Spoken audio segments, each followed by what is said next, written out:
count capitalism out, things are about to get hairy. You think about AI, well, we're a services economy. 85% of us are working in services. That's got to mean that it's just going to blow through all of these knowledge workers. And careers are driven by crisis. What did you mean by that? Something has happened in the last 30 years where fear has spread amongst the workforce. It feels like Jimmy's job's the opposite. Make sure you subscribe so we can continue to get bigger and bigger guests.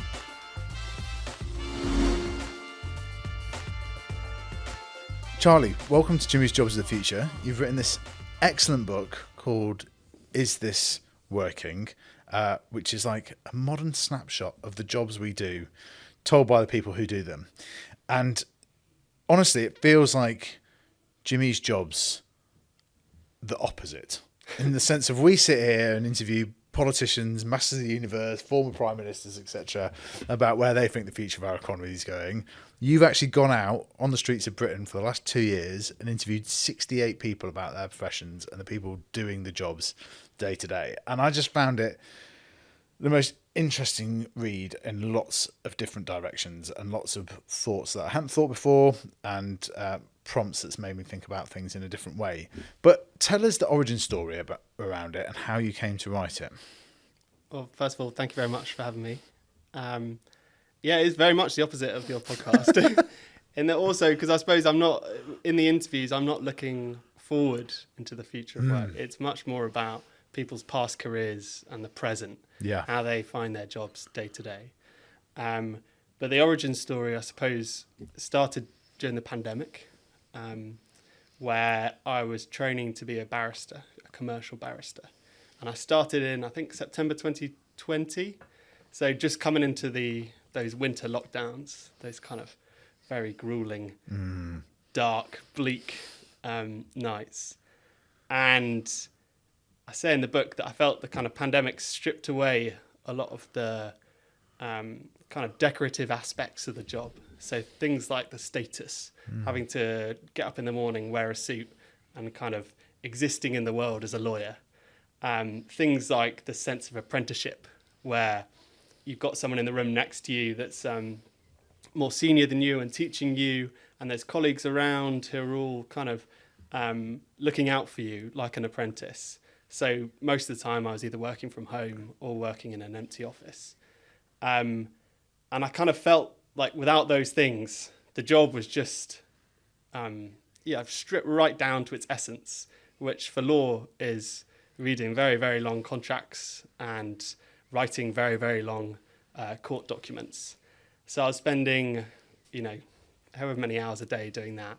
And I realised that I didn't find it interesting or fulfilling.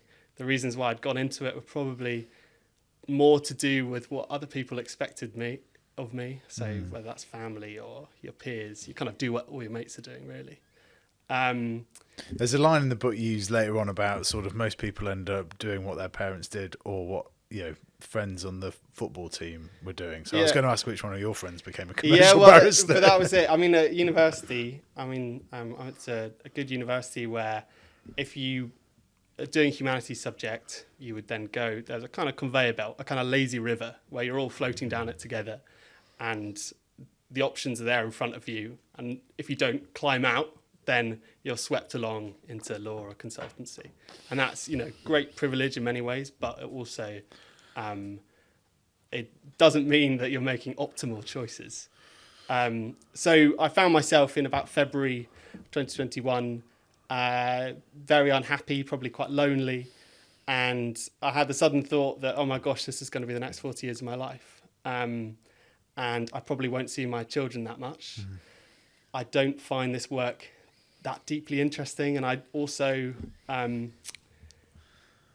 don't think I'm good enough at it for it not to kind of take up all of my waking and non-waking hours. Like, it got to the point where I was kind of having these dreams where I was just scrolling through PDF documents, and I thought, this is probably not what I should aspire to. And I know that's qualify that with all the immense privilege of having that choice and things like that. But I just felt it wasn't right for me. And so I told my supervisor in the chambers that I was unhappy and I think I might leave after I qualified. And that's what I decided to do. And then a few months before that, I'd read this book by an American journalist called Studs Terkel. Great name, really. It's a great name. And in the 70s and late 60s, he'd travelled around Chicago talking to 100 odd people about their jobs.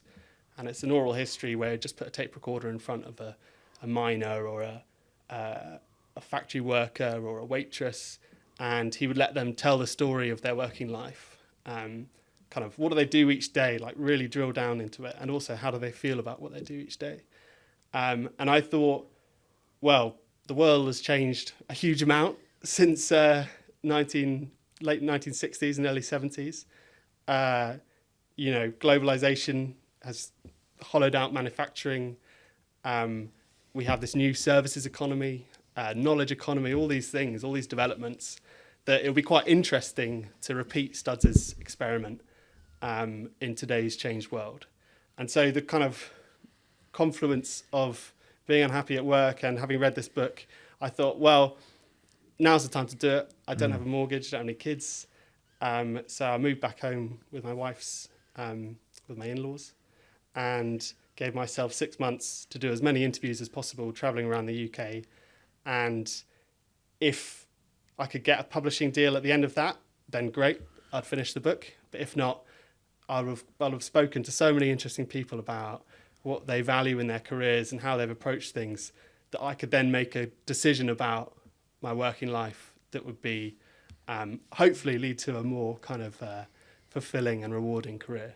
And how did you get that first interview? And who was the first interview with, in terms of which job was it with? I'm not going to ask you, because it's all anonymised as some. Yeah. It's all anonymised. But it was a postman, actually, in a seaside town.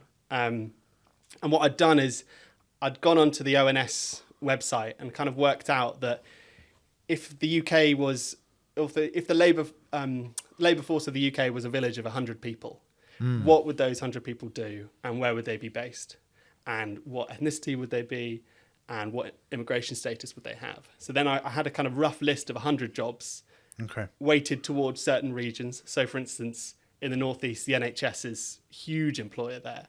So I had 2 nurses on my list, or 1 nurse and 1 healthcare assistant. And so the nurse was going to be in the Northeast.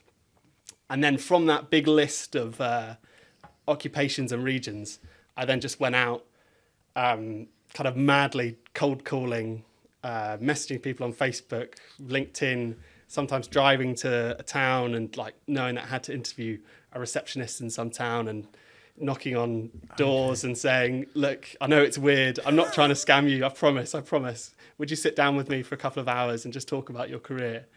But it's hard when you've got you've not been an author before. I'm basically a law dropout type. Yeah, exactly. It got easier. Well, I got a publishing deal the year after, having submitted the kind of book proposal, which is like a business plan for the book. And it became easier because then people could look up the publisher and see that it wasn't some scam, basically. But yeah, I mean, it's an exercise in persuasion, basically. Yeah. And it's being kind of apologetic and as polite as possible. And I kind of know it wasn't a social science experiment. It wasn't kind of rigorous, kind of making sure that each interviewee was exactly the right demographics or anything like that. It was much more, I suppose, I was trying to make it more human than that. But you did break it down in quite a methodological way, right? Yeah, but I kind of didn't want to make it deciding who I find interesting and writing them an email. But yeah, so there was an intention to make it kind of broad based and not just like people, because I think the way we talk about work is way too focused on either the 2 poles. Basically, you've got the kind of knowledge economy in London. People who journalists know, essentially, who tend to work in finance and things like that. And then you've also got the other place where journalists go, which is towards the kind of precariat, the gig economy, all those kind of things, all about kind of abuses in the labour force. I felt like there's this huge part of the British economy that like no one really hears about, and that's people working in white collar jobs, but middle managers. I wanted it to be a kind of an exploration of what it means to work in those kind of jobs, which is ultimately where most of us work. So that was kind of the reasoning for making it broad. But yeah, it was a real. I think one of the lessons from it is that most people, there's an idea that you have of someone's job, say teaching, which is very much, someone in front of a classroom. But that's only ever one small part of someone's job. There's a kind of iceberg underneath, which is a huge amount of administrative work. And like writing the book was that, where there were these interviews that I was doing and editing, but at the same time, there was a huge iceberg of cold calling people and trying to desperately persuade them to sit down with me in a pub and talk about their jobs. But once you got people in there, they were so generous with their time and with their stories. There's something about kind of putting a tape recorder in front of someone and letting them talk that I think it's so rare that we do that with work. It's always like you're not sure whether the other person is kind of... whether you're trying to impress them or anything like that, or you just say, how was work? Oh yeah, fine. Like we don't really open up. I mean, I guess if you have therapy about all these kind of things, maybe you do.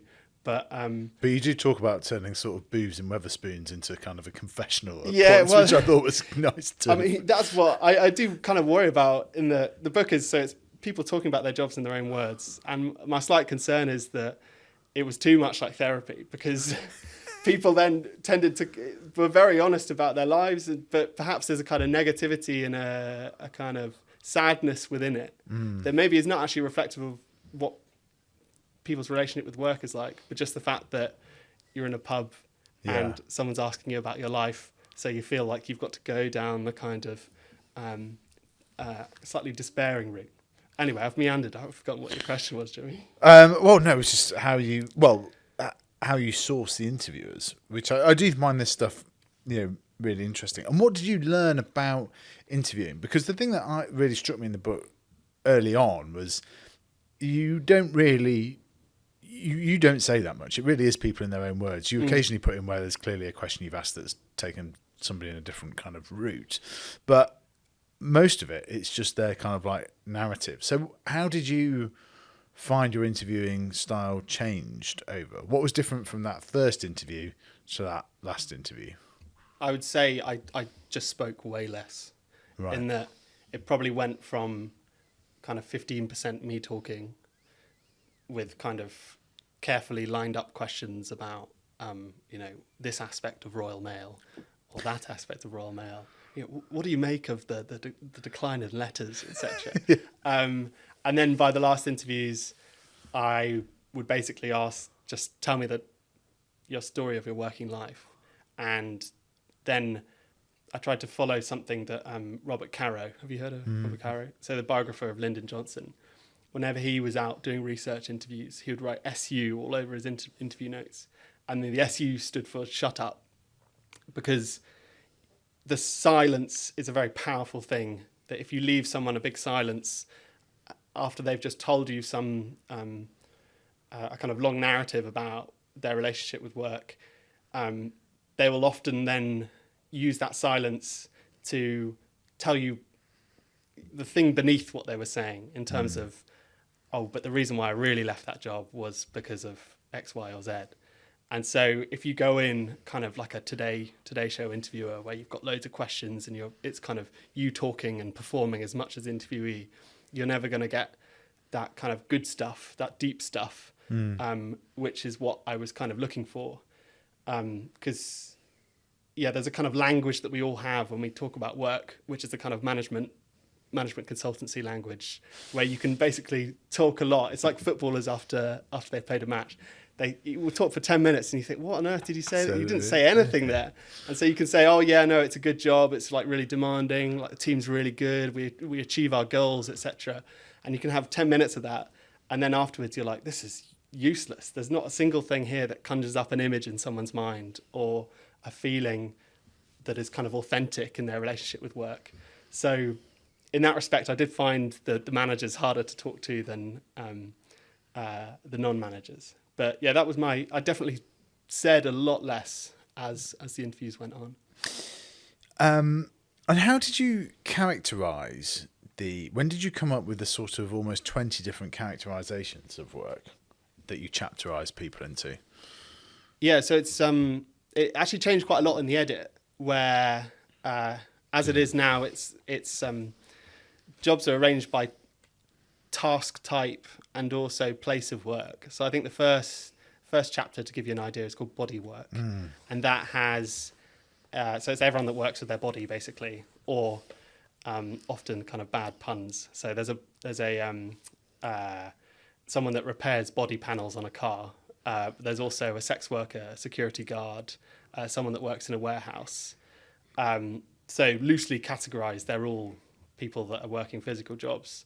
Then there's school work, which is mostly teachers and people that work in the early years sector. Then there's ward work, which is healthcare professionals, and talk work, people that talk for a living. So that's probably where you'd fall in, Jimmy. Podcasting. But it's quite... and then things... I wanted to kind of not be afraid of a hodgepodge. So something like city work, there's interviews with management consultants and derivatives trader, but then there's also an interview with a cleaner that works in the city, in that you can create quite interesting contrasts, jarring contrasts between someone that's earning however many £100,000 a year and someone that's working for, say, £14 an hour. But that was one of the things that struck me, like how somebody can be a call centre worker or a derivatives trader, and a lot of the job is the same in terms of somebody on a headset talking into a screen all day. Yeah, the status and the salary between them is enormous difference. Yeah, exactly. I'm kind of eerily similar. Both describe this feeling of like having the call center worker she's working for a construction material supplier, outsourced call center function, and she spent her day being shouted at by people that were upset with, the fact that their cement delivery hadn't arrived on time, and she was saying that the company made a policy of hiring these very soft-voiced, empathetic women because they sounded so kind and reassuring on the phone. But those are precisely the people that would suffer most from being shouted at by basically aggressive men for most of the day. So she was completely broken by it and was saying, I can't wait for AI to make me technically obsolete, because this job just shouldn't exist the way it does, where we're measured on the amount of calls we take and on the trying to get a small amount of, they have this thing called wrap time, which is the time between calls. And your performance is measured by how little wrap time you have. And it's the wrap time when you actually can solve the customer's problems. The rest of the time, you're just furiously note-taking, trying to get all the GDPR credentials all into the customer relationship manager software. So I worked in a call centre 20 years ago in my gap year to fund me going travelling. So very different experience, I admit. But I was really struck by how much of it was similar. After call was our thing. Yeah. Like, don't be an after call you shouldn't be in it for more than 40 seconds, etc. And it really did make me think, gosh, that's 20 years ago, right? Like, it's really not moved on that much. No, and that's kind of quirk of the contract, where they're measured, the performance metric is calls taken rather than like problem solved. Yeah. And there were so many different examples of that, where something that would look sensible to management or to lawyers drawing up the contract actually on the ground was kind of pernicious and awful. So care homes where they'd have targets for waking up the correct number of patients before breakfast, and the fact that you had that target then meant that the kind of managers were saying, look, I know it's not ideal, but we need each of you to wake up kind of 12, 15 people before 8 a.m. So that means that you start at 5 a.m. and you don't start with the healthiest patients. You start with the patients who are most far progressed in dementia, so won't be able to remember the fact that you woke them up at 5 a.m. and they were screaming, or B, the patients that aren't visited by anyone. So there you've got a target, and the fact that target is the most important thing then means you have all these horrible outcomes that result as and if you were to interview the carers, talk to the carers that are actually doing the work, they would tell you this was going on, but often people don't. And one of the saddest bits in it was the call centre worker saying how she really liked photography, but she had to sell her camera to afford to get her car repaired because she was a single mother. And I just found that unbelievably sort of sad moment. Both I read it and partly listened to it as well. What most surprised you about doing this? Well, I suppose there's a kind of, everybody has a story, and there's a way so many people would say to me, "Oh, yeah, I'll talk to you, but I don't really have anything to say. Like, work's fine, it is what it is."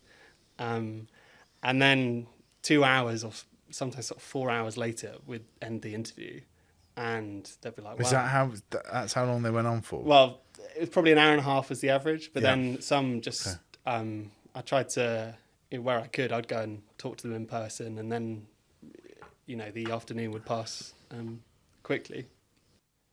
Well, I suppose there's things that we all know, that in terms of pursuing status markers and pursuing more and more income above a certain level isn't the route to fulfillment and happiness. We know that, but then no one acts that way, understandably. And then I suppose it's something we'll get on to, but I hadn't quite appreciated how much fear there was within the workforce. Not just fear of the usual things, of things like losing your job or not being able to pay your mortgage. There was all that. But there was also a kind of bureaucratic fear that I noticed across a huge array of industries, from healthcare to even like a church minister was talking about. The things that were keeping him up at night were safeguarding policies and having to manage all of the personal relationships in his church, and also having to keep on top of his inbox that was just growing and growing and growing. So there was this kind of sense that at any moment everything might come collapsing down as a result of you having failed to... There was a childminder that was obsessed with the fact that she might be sued one day. She'd been doing it for 20 years, but she was always saying, "Heaven forbid I might be sued. Heaven forbid something goes wrong." And I think that is a result of partly the internet and the information age, that we're so aware of risk, and we're so aware of, if you're working in a nursery or an early years setting, you can read articles, every other week talking about a nursery where something went horrendously wrong, and a child choked, or the care wasn't good enough, etc., etc. You can go out and read anyone's Ofsted report. So there's this kind of heightened awareness that at any moment that could happen to me. Therefore, I need to be so on top of things when it comes to policy compliance, etc., etc. I need to go around the nursery and make sure that everything is not swallowable. And all of those things are in some way, obviously to an extent, they're all very justified and sensible, but they take you away from the real purpose of your job, which in that case is to be spending time with children and engaging with them. And the more you get your staff to be following those kind of policies and constantly kind of saying, beware, beware, beware, the more the staff feel like you're not particularly interested in the true purpose of their job, because that's what everyone wants to be doing. The teacher wants to be in front of the class teaching. The early years worker doesn't want to be kind of on their smartphone filling in data entry about what a 2-year-old has had for breakfast. They want to be out and playing with the children. But something has happened in the last 30 years where the kind of bureaucracy and this bureaucratic fear has spread amongst the workforce. Are you a fan of Jimmy's Jobs of the Future? Hi, I'm Sonny, one of the producers behind the show. Have you ever thought, my business deserves to be in the spotlight too? Well, you're not alone. Companies reach out to us all the time, asking us to create podcasts and digital video content for them. But until now, we've only taken on a limited amount of projects. But here's the good news. In 2025, we're expanding. Our production company, Boxlight, is now ready to help more businesses like yours tell their stories with high-quality, white-label content. Curious to see what we can do or how much it might cost? Head over to boxlight.io. You'll find examples of our work and even a podcast calculator to explore your options. That's boxlight.io. We'd love to help you shine in 2025. Now, back to Jimmy. One of the striking bits is the sort of teacher talking about how being a teacher was more stressful than being a soldier in Afghanistan in terms of people that had an interesting career change as well. And also that I hadn't realised that records of seating plans need to be kept in school. And just, my eldest has started school recently, and I was just struck by that as the requirements that we put on people. It's one of these things now with technology. It is in theory so much easier to do this stuff now that we just make people do more of it. It's kind of almost salary justification stuff. Yeah. I should point out that the teacher had actually been on tour in Afghanistan. So he had he was there, he was able to make that comparison. But yeah, there's, so for primary school teachers, you're having to do a lesson plan that includes a seating plan and also includes different tiered ability activities for each ability level within the class. And so if you compare now to 40 years ago, there's much more, as there should be, much more awareness of special educational needs, and that everything should be tailored in that respect, but it creates more work. And I think there is this idea, as you say, that because it's so easy to do on the computer, or at least you think it's so easy to do on a computer, that you're kind of abstracted from that work, because it doesn't feel, if you were to be producing a kind of 20-page lesson plan for a class and that was a physical paper copy, that would look crazy. You'd think this is a crazy amount of administrative work for each lesson. But the fact that it's on a computer means that you don't really see it as such. And I think back to law, and you compare the document length of court and arbitration papers over the last 40 years. Now they're running into sort of hundreds of pages and across so many different folders, whereas that just wasn't the case, because if you were to have presented that to a judge, they would have said, what on earth is this? You need to make your case much more concisely now. So, I mean, it gets onto the kind of wider points about technology, is that these technologies are fundamentally things that speed up the production and distribution of information. So email, word processing software. And theoretically, that should make things easier because we can produce if you're having to, say, write a planning application, it should take much less time because you've got all this software, you've got all these templates, great. But often, rather than allowing the technology to save us time, we simply increase the amount of information that we're producing.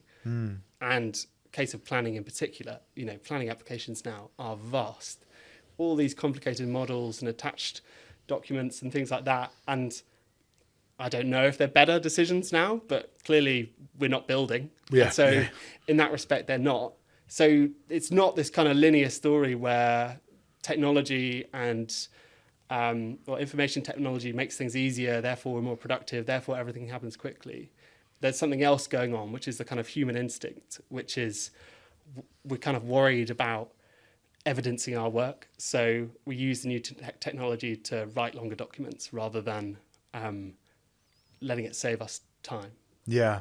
It's also that sort of shadow constant thing of being made to do this is that then in the back of your head of because X might happen and and the house of cards will come kind of crashing down type thing. I mean, it was interesting. That was one of your main conclusions of it, because I had sort of slight preconceptions about the book when I saw it. I thought that this was very interesting, but when it arrived, I saw the Polly Toynbee as the cover quote, and I thought, oh, maybe this will be a sort of great big left-wing liberal sort of love-in type thing. And actually, one of the things you come out against is sort of the bureaucracy of it all, which is a more traditional kind of right-wing thing. But it did just it really stuck with me, the amount of people that were just saying that. And it's one of these things that I often talk about. It's if you try and buy a house now, how anyone bought a house before email is beyond me. In a way, buying a house should be simpler and quicker than it's ever been. But actually, the process to do it is taking longer and longer. And it just seems to be this thing that we have across all walks of life of where, we can play, because it's easier to kind of place hurdles and there's less friction to do it, then we'll just continue to kind of do it. And I think it's interesting because you get a lot of people that I speak to in the technology world, when it comes to AI now, being like, well, AI is going to get rid of all this admin job. As far as Elon Musk on this, well, there will be no jobs. And you just think, I'm not sure that's going to be the case, because we're very good at kind of finding work for ourselves. I mean, what did you think? Because it's one of the reasons I enjoyed it is it doesn't mention AI anywhere in the book. But like, what do you make of it, and what do you think the people would say about AI that you interviewed? Yeah, it's sort of the last gasp of the pre-AI. So I did all my interviews before release of ChatGPT, which is when I suppose it gained kind of mainstream adoption. But yeah, I suppose the kind of bearish case is to say, well, look, isn't generative AI just another information producing technology? Is AI not just going to be the same thing where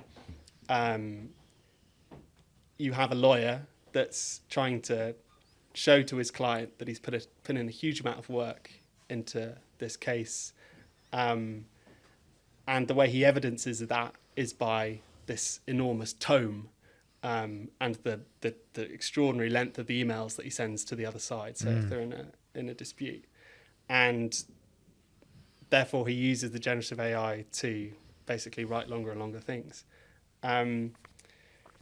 And at some point, these documents have to be read. It's all very well saying, well, it's also a kind of processing thing where it can summarize very clearly, but there are many cases, particularly when it comes to where governments are making decisions or tribunals are making decisions, where having an AI summarize some huge amount of documentation is in itself kind of questionable activity, because there's something within us that says we want to be judged by other humans and not by some summary of the case as decided by an AI, an AI system. So that's probably the bear case.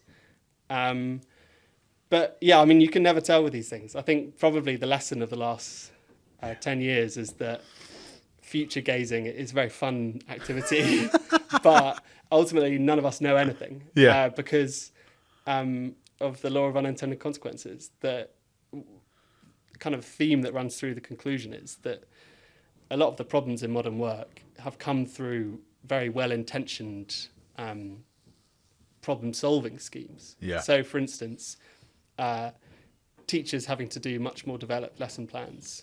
That's all come from, well, if the teacher has thought about what they're going to do, the lesson's going to be better, and also the risk of having a bad Ofsted report is lower because we've got all of this evidence that we're teaching properly.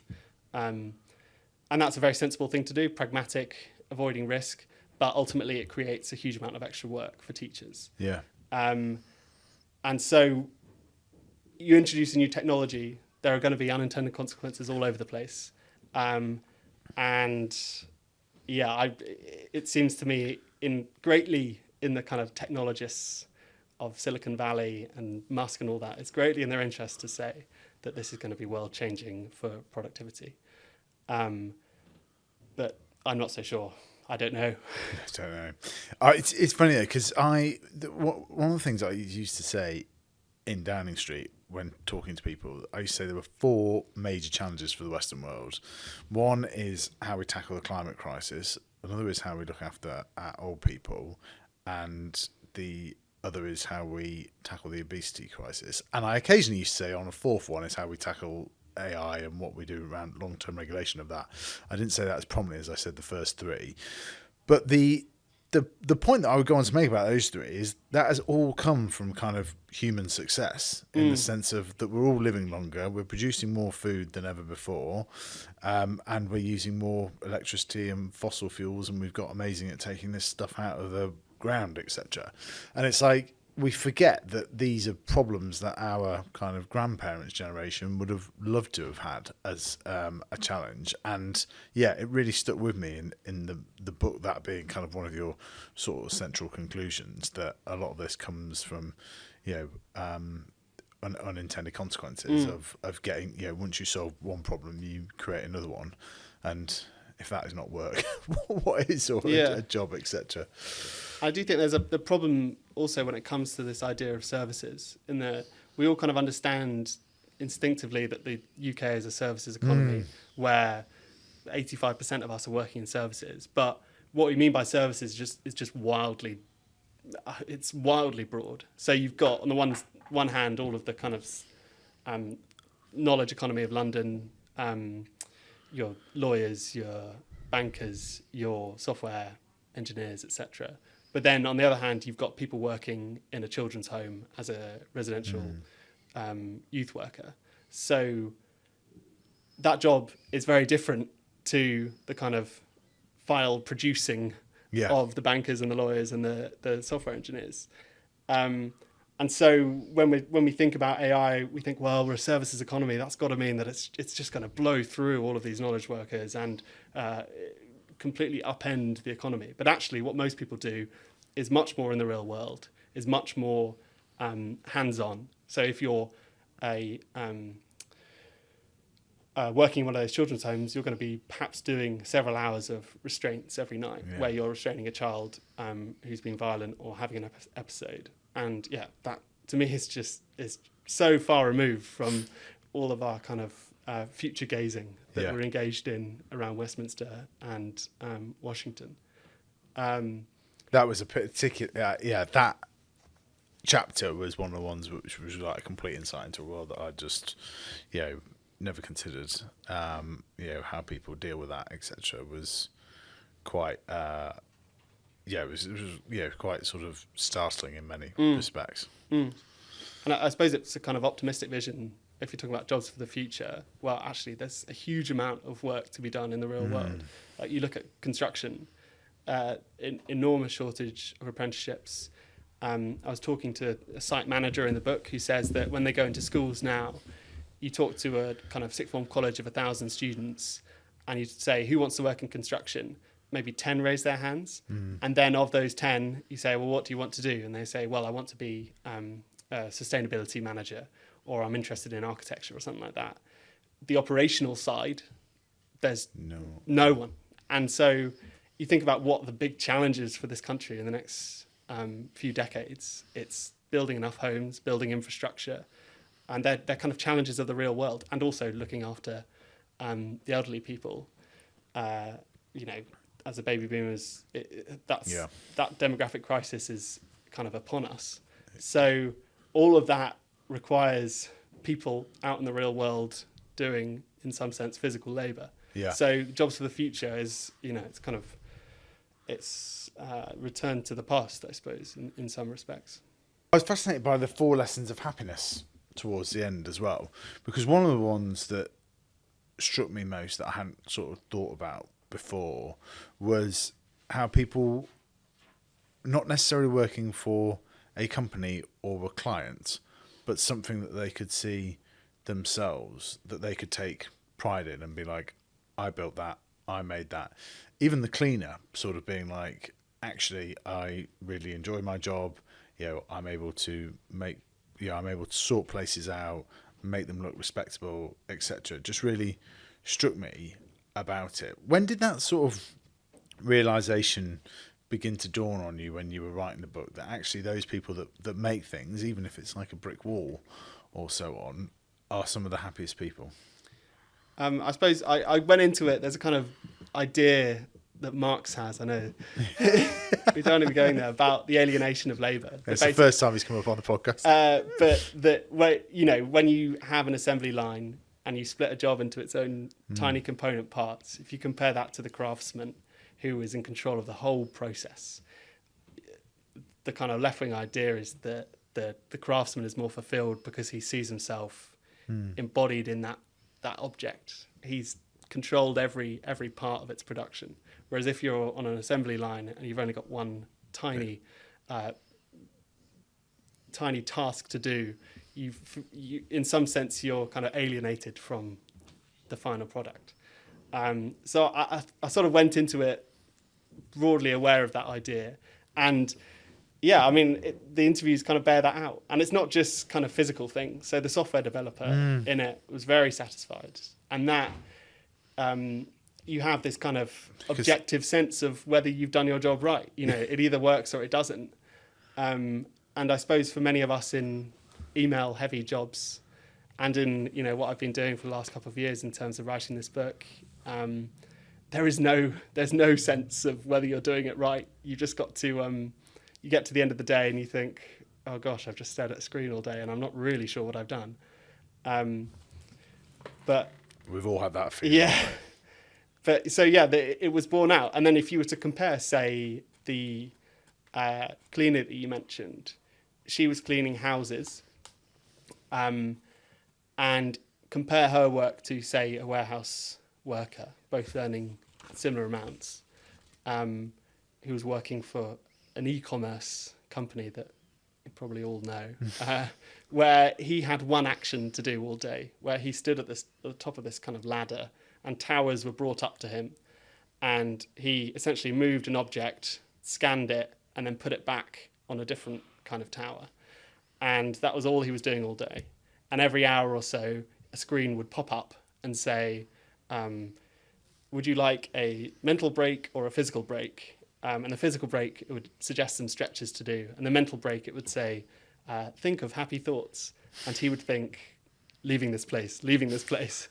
And that's an example of work that is just stripped down to one small task, where you compare the cleaner who has going through a room, sees it in a state, it's in a state, she cleans it, it looks sparkling, and then her client then texts her later saying, thank you so much, the house looks amazing. There is just this level of like, I did that, that we should all be trying to encourage in our work.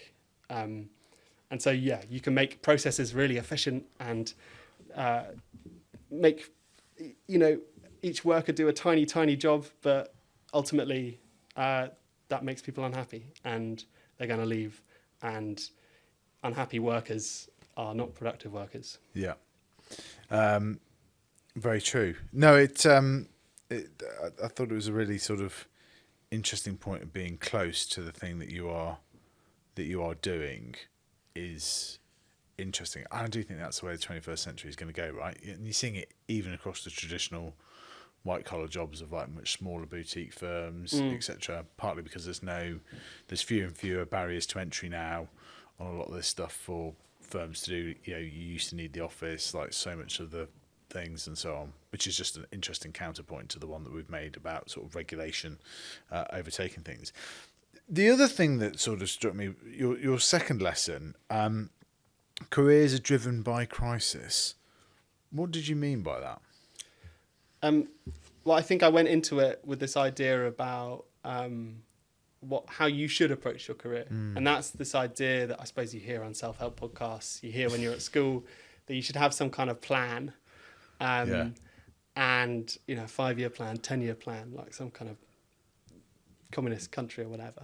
And actually I found that nobody I spoke to ever really made any big career changes based on some career plan where they'd kind of rationally considered, what are my skills? How can I earn as much money as possible given my skills? Is there a career where I'll be more fulfilled and earning more? Yeah. In fact, and I think this is kind of borne out by statistics, that people really don't move jobs that much, don't move careers that much, unless they're kind of forced to by some external crisis. So having a child, suddenly having to care for your parents, or being injured. So there's one person that wanted to become a nurse in the RAF and had some injury while she was working in a care home and ended up, for various reasons, becoming a childminder.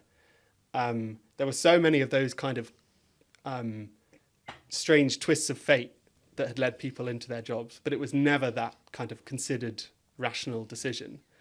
And if you look at the data, that says the same thing, that manufacturing has declined a huge amount over the last 40 years, but most of that decline has come through people retiring from manufacturing jobs and just not being replaced at the other end, so people aren't going into them. But actually, there wasn't, aside from a period in the 80s, sort of 80 to 85, there wasn't an enormous kind of within career movement where people were being made redundant and then had to go into different sectors. That in fact, that's how things change. And that in one sense is kind of comforting, that that no one's doing it kind of as you should be. No one's following a career plan. And so you shouldn't judge yourself too harshly if you feel like you're like a little plankton just swept into certain jobs. But on the other side, there is, we're leaving a lot on the table when it comes to both earnings. Like, we know that people that change careers and change jobs more often have something like a 4%, and will earn 4% more a year on average over the course of their career. But also in terms of job satisfaction, like the idea that the job you pick when you're 18 or 21 and you know nothing about the world, and you're also insecure and just a kind of idiot, basically, as I was, is going to be the one that would have been the career for you.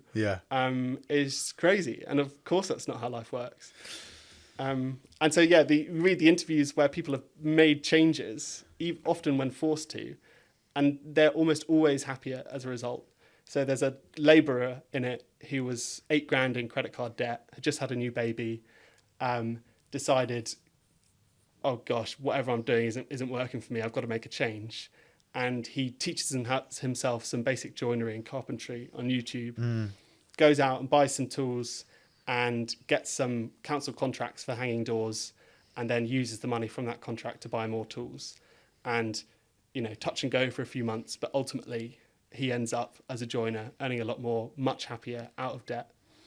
And that it took that kind of crisis moment for that to happen is a kind of, think of all the stress and unhappiness that has resulted as a result of that. Whereas, like, I don't know how you encourage it, but we need much more of a sense of labour mobility and I don't know. It was quite interesting a few times how people had used YouTube actually to sort of teach themselves various things. Like, there was something that came up, a couple of times in it where I thought that it's, really interesting to see sort of people doing that, because you're right, and this is a lot what this podcast is about, right? Is that sort of I'd say, it's often for the people in perhaps their first or second job, right? In the sense of, we chuck quite a lot of careers advice kind of at under 18s and those at university already, and they don't actually need any more. What we need is a slightly elevated careers conversation, which is still accessible to those people, but also like accessible to many other people who are thinking of switching career. Because I do think that there's more jobs out there than there's ever been before. There's more opportunity, etc. But the problem is when you're 18, 21, or even 24, 25, you don't really necessarily have the awareness of what your skill set is, what you enjoy doing, all these things. And a lot of what we're trying to do with Jimmy's Jobs of the Future is basically just put all these different options that are available to people out there, just to kind of spark some inspiration. Because so often with it is, it's people that you play football with or whatever, and what everyone else is kind of doing. And if you don't have that sort of close accessibility to it, then you don't realise that you could potentially do it.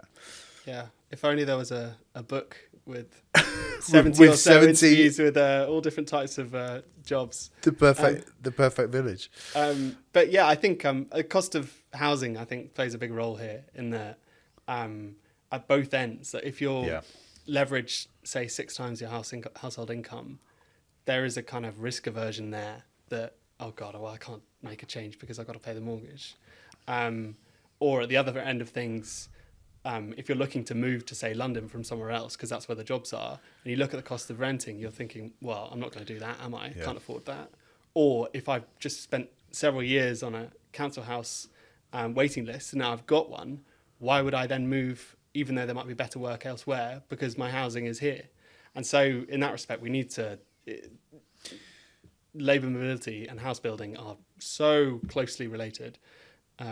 I think the labour mobility thing is a really interesting one, actually. And we did a survey a while ago now of people and what would incentivise them to move jobs, etc. Of course, like salary came out on top. But one of the things that struck me in there is it was about 1 in 2 that said they would not consider moving location for those things. Yeah. And I just thought, that is not a problem that you would have in the States, right? Like, people will have regularly moved around. That's partly because the country, it doesn't have as much roots, etc., in the kind of like cultural sort of areas and so on. But gosh, it really made me think that is quite, you're saying you want these things, but actually, sort of digging away, people won't be willing to. Yeah, I mean, America has several cities that are kind of growth cities. Completely. And we have one, Yeah. maybe two if you include Manchester. But even in America, people aren't moving as much as they used to. There's an article the other week about how the number of like house moves per year has just gone through the floor in the last 20 years or so. So there is something is happening in kind of late capitalist countries where we have just stopped moving, and I tend to think that has a kind of real. It's not good for people's careers and happiness and the sense of a life well lived.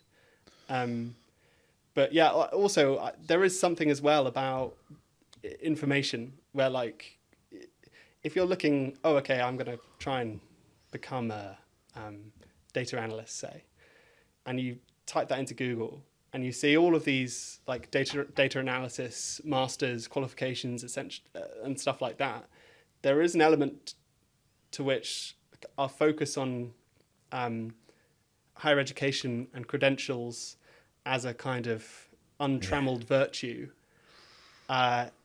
has the kind of opposite effect where you think, gosh, well, I can't do that because I need all these qualifications before I can get in there. Yeah.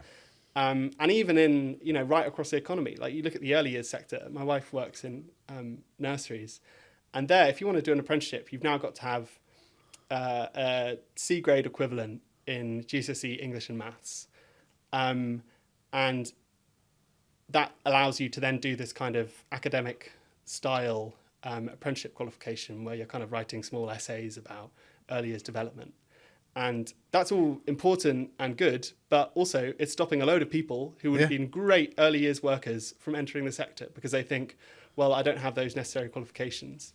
Whereas in the 80s, there was much more of, and earlier, there's much more of a sense of, you don't know what you don't know. So you just, you take a plunge because you meet someone that says, oh yeah, this is a good job. Whereas now there is a kind of, I think they call it credentialism, where we've kind of worshipped education to such an extent that the way we think we improve jobs is by imposing these kind of moats around them that are qualificational moats. And I'm not sure that is the best approach. But what else are you going to do? How else, if you're an early years worker, are you going to advocate for higher pay and higher status, where you've got to make your job look as professional, look as much like the jobs that MPs respect, which is essentially law. A huge amount of it. And all those kind of things, where they've come from the professions. And so you kind of dress your job up as a profession like any other, and therefore deserving of higher pay and higher qualifications for entry. But that, to me, there should be other routes for getting that higher pay. But it's slightly mad to think about that, because it's like, why would you need somebody, qualified to, GCSE level C to teach somebody under the age of 4 or look after somebody under the age of 4, right? That's it's kind of crazy. But in terms of making career decisions and thinking about the future, not doing it from a moment of crisis, you embarked on this. How did you then go about deciding what you wanted to do? You'd done the high-flying city law job, thought, don't do that anymore. Then you went out and spoke to 70 people. I mean, there's not many more people qualified to then think about what career to take, right? Yeah, I suppose what I tried to do, I've decided basically to go back to university and to become an academic historian. That's the short version. But what I tried to do was... And how did you do that? How did you come to that sort of conclusion then? So I tried to think quite carefully about the tasks involved in a certain job. Because I think often you can think too much about the labels in terms of how they relate to, like, those quick understandings of like whether a job is good or not is like, what's its status? What's our instinctive idea about, is that a good or worthy job? And also how much does it pay? What are its benefits, etc. So I kind of, but actually if you read the interviews, the things that people fixate on in terms of what makes me happy, when do I feel good at the end of the day, it's often related to the actual tasks they're doing. and how much is that teacher getting in front of the classroom and having those kind of moments of magic. So I then, was looking at various jobs and thought, well, basically, I've loved all the teaching that I've done in my life. I did a bit of lecturing and various bits of tutoring, etc. And that has been a real rush for me. But I've also loved the research and writing that I've done in putting this book together. Well, what combines the teaching and the research and writing? It's academia. And I'm going into it knowing that, so if you talk to people in the sector, they say, there's no jobs. The funding situation is crazy. It's causing humanities departments to close all over the country. And also there's a huge amount of bureaucracy that gets in the way of, you've got to constantly justify the research and teaching you're doing to essentially either grant-making bodies or to the government through its various frameworks. So I know that I'm going in with my eyes wide open in that front. But there's an example in the book of a teacher who is about to leave the profession because she's so fed up with responding to emails and marking and data entry.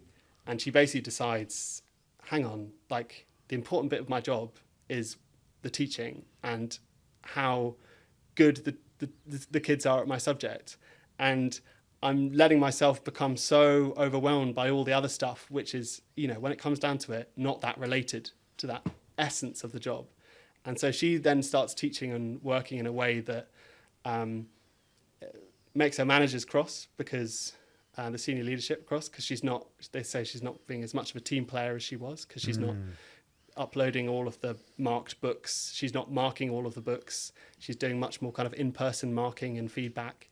But she says, well, I'm now a better teacher because I'm not doing all this other work that's making me tired and fed up. I'm now purely focusing on that in-classroom experience.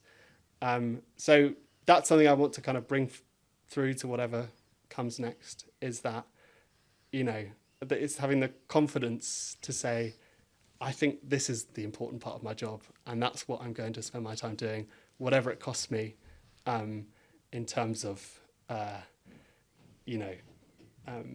office politics and things like that. It's one of the lessons, isn't it? Your first one about sort of care but don't care too much, I thought was a good way of putting it. It also reminded me of one of my favourite lines of this podcast that I've ever done, which is where I interviewed the comedian Jeff Norcott and start by saying to people, quite often, what's your job? And Jeff just responded with driving, mainly driving up and down the country, doing comedy gigs. And I just it kind of really stuck with me. I often joke that my job's writing emails to lots of different people, like constantly. It's such an interesting thing. And the last bit, I mean, I'd love for you to try and explain this in your own words, because it was something that struck me very early on in the book. I mean, we spoke last week when I was sort of 4 or 5 chapters into it.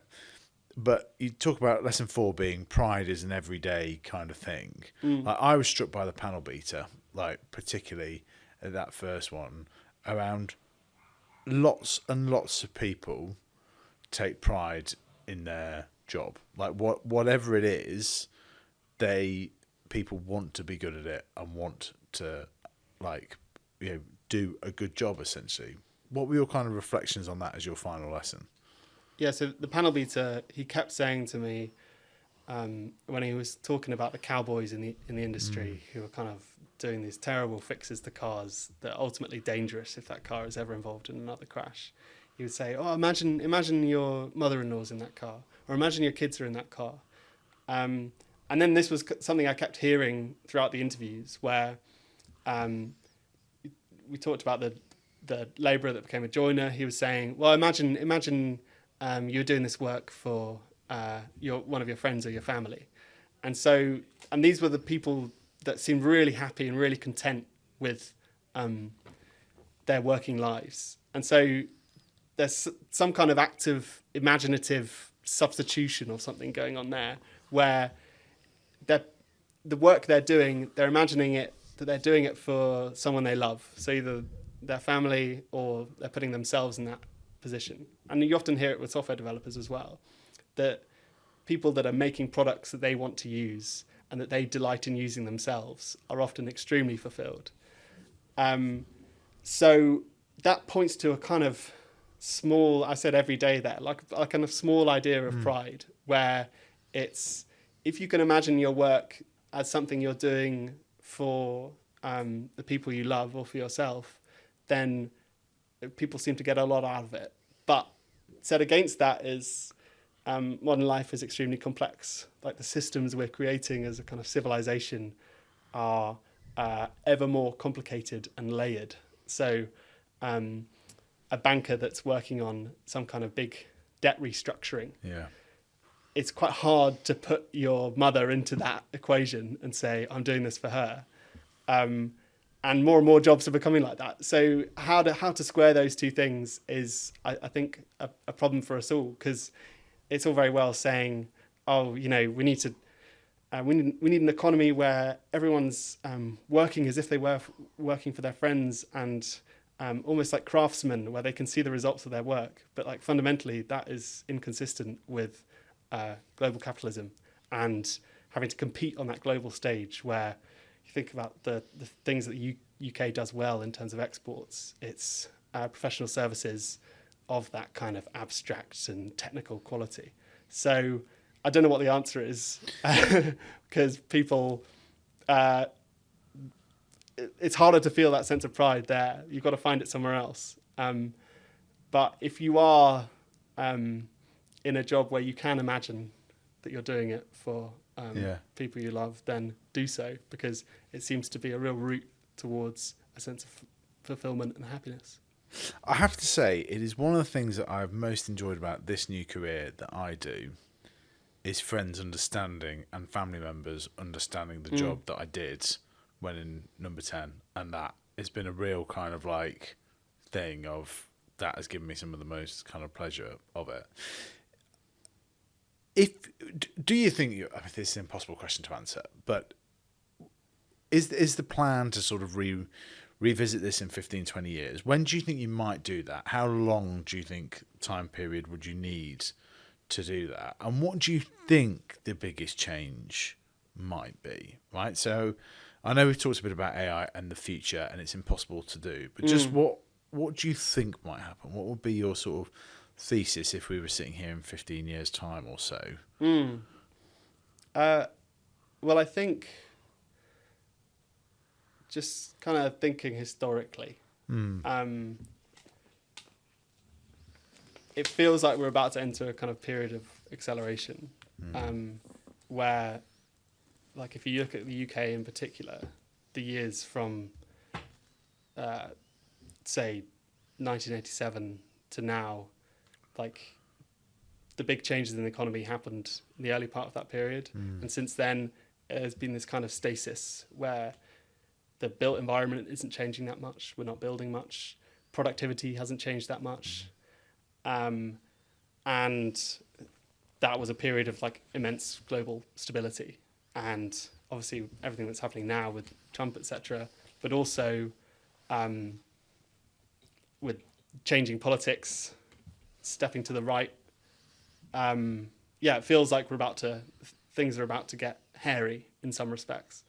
So the big changes, there's an optimistic vision where we say, oh, look, we've completely reformed the planning sector. We now have a kind of zonal system which unlocked a huge appetite for building amongst ordinary people.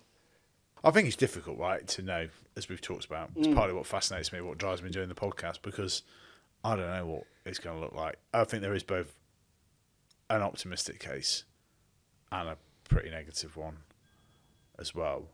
I mean, I'd say one thing I was struck by this morning, was that there were 3 or 4 different kind of job reports out today from various different places like KPMG, BDO, etc. And one of the points was that 300,000 small businesses are set to make kind of job cuts over the next few months. Now, a lot of it is all wrapped up in the kind of like NI, national insurance rise that's coming on the 1st of April 2025. But I also just thought, I think there's bigger stuff happening here. Like, and it was interesting then at lunchtime, the ONS came out and said that they just can't do their job survey anymore. Right, because they just can't get people to respond. And the Bank of England is kind of saying now, I'm not sure if we can trust the jobs data. And I just had this sort of thing where I was just like, Westminster doesn't get this. Like, it just doesn't sort of see what's happening, I don't think. It's why I enjoyed your book so much, because it was just like, I just think this, and in a way, like, and it's, yeah, people are down on our politics a lot of the time, but actually, I think the British political system actually means that British politicians are more in touch because of constituencies with people than a lot more. But I just thought that there is something. I think there's something deeper, fundamental happening here in terms of the jobs market and so on. And it's like one of these things in terms of Starmer wrote this quite interesting internal sort of memo to Labour that's just been published as well, which is where he's talking about the sort of like different changes that are happening in the economy over the period of time. And it's like, actually, the financial crisis, whilst a big shock at the outset, like the sort of ripple effects take much longer to kind of go through the economy. And I just wonder if the pandemic and jobs, you know, we're kind of yet to see it. Yeah, we're recording this almost 5 years to the day since Boris Johnson sent us all into stay at home. And I just wonder actually whether there's a lot more kind of ripple effects coming down the track when it comes to job markets than we've sort of given credit for. Yeah, and I think what I would say is that it comes back to that unintended consequences thing, and also to that idea that we don't know what, forecasting is impossible. But if you look at the jobs that have been created in the last 20 years, so for instance, therapy and private therapy practitioners, that is a huge, huge growth sector, such that it was one of the 100 interviews that I did was with a therapist. So therapists, counsellors, all those sort of related jobs. I suppose if you were being very cynical, you'd say, well, that's just us making a market, creating a market out of nothing, essentially. That, and the point I'm making is that we don't know what will be the next growth sector. That capitalism has this amazing way, which you can despise or admire it for, of creating markets where no market existed before. So social media, that kind of influencer economy, but also all of those things like, as I say, those therapy jobs. There's a anthropologist called David Graeber, who you might have heard of, who wrote this book called Bullshit Jobs. And his whole thesis is that it's not really about producing. And I have problems with it, but it's quite persuasive in this respect. He says, basically we work long hours because it's so deeply ingrained within our culture that work is a virtue. And we find ways of creating jobs that mean we can all work and display our virtue in that respect. And if you look at all these growth sectors over the last few years, it's kind of persuasive. The experience economy, the massive growth of the hospitality sector. Perhaps before you'd have spent more time doing kind of communal activities that weren't really related to a market, being a member of a sports club or something like that. Whereas now we express our identity through very kind of market, commoditized things. Don't count capitalism out is what I'd say. There's going to be new jobs which we can't even imagine right now. Who knows whether we'll be happier or not. I like that as a new strapline for Jimmy's Jobs. No, I think that's true. I think that's true. You give me a lot to think about the way you came up with it, the idea of the sort of like the perfect, almost if you create the perfect town, perhaps like slightly up from villages of what everyone would do. Well, not the perfect town, but the representative town of these things, of what it would look like. Because, I mean, it is interesting. There's this thing on one of the parks near me, which is just just kind of a fitness class, and I did it for a while. But it's interesting how much of a community that sort of becomes, and whatever, and and how it's almost like a university sports club in the fact they all go on kind of like holiday together and they all have like a ball and stuff like this. And they've all got the merch and whatever. And I don't know, it just stuck with me as like it was quite an interesting way that sort of jobs have been created in that sense. And like there are all these sort of like strange pockets of the economy where things are created, but it's and the sort of therapist, and also, but it's the employer. It's partly the employer branding stuff of this. I remember one bit. I mean, I've shared this story before, but like I was quite struck by like being at a wedding in COVID and sort of the first time that I sort of like introduced myself as a podcaster. And I remember even saying to my wife, I was like, what am I going to like say to people on the way to this wedding about what I used to do? Because previously I'd been in Downing Street, everyone knew what that was great, like tick, tick, tick on like employer brand stuff. But it was, I remember saying on a podcast and this person being like, wow, that's so cool, that's so brilliant, etc. And I just thought if I'd said local radio host, you'd not thought that, but like our audiences were about same time, and it's just I don't know, it's just really interesting, that sort of thing. And you were talking about it there in terms of like the rise of the influencer economy. I was at a dinner with a load of creators the other night, which is very much what these people kind of like prefer to be called, and it's just so interesting, that kind of like that branding status point, which struck me about your story, and like the fact that all that decorative stuff had been stripped away, which might have made you come to a conclusion much sooner than otherwise, perhaps. Yeah, I think I'd probably have stuck it out had I and been far better for it. But well, I don't know. We wouldn't have this fantastic book. Yeah, there you go. Is this working? And genuinely, part of the reason why I'm asking you about 10, 15 years time stuff is that I really hope we can kind of get you on then. I hope I'm still going, the podcast is still going, and we can kind of like talk it through. Because multimedia empire by then. Yeah, exactly. A merch factory. You'll be doing it with a Jimmy bot or something that we've kind of like created. But yeah, no, congratulations. I think it's like fascinating. So many insights on so many ways of things. Charlie Colenutt, thank you very much for coming on Jimmy's Jobs of the Future. It's been a pleasure.